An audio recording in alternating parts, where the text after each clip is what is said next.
হবে না। ওইভাবে ফেরেশতাদের বিশ্বাস করে না, সব বিশ্বাস করে।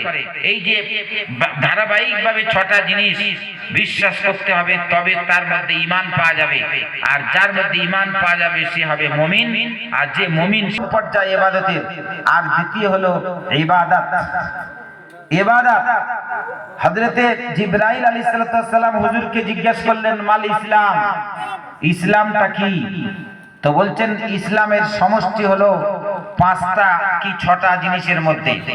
ইসলামের সমস্ত মৌলিক জিনিস 5টা জিনিসের মধ্যে রেখেছে। কি? বুনিয়াল ইসলামু আলা খামসিন, শাহাদাতি আল্লা ইলাহা ইল্লাল্লাহ ওয়া ইকামিস সালাহ ওয়া ইতাইজ যাকাত ওয়া তাসুমা রমাদান ওয়া তাহুজ্জাল বাইতা মান ইসতাতা ইলাইহি সাবিলা।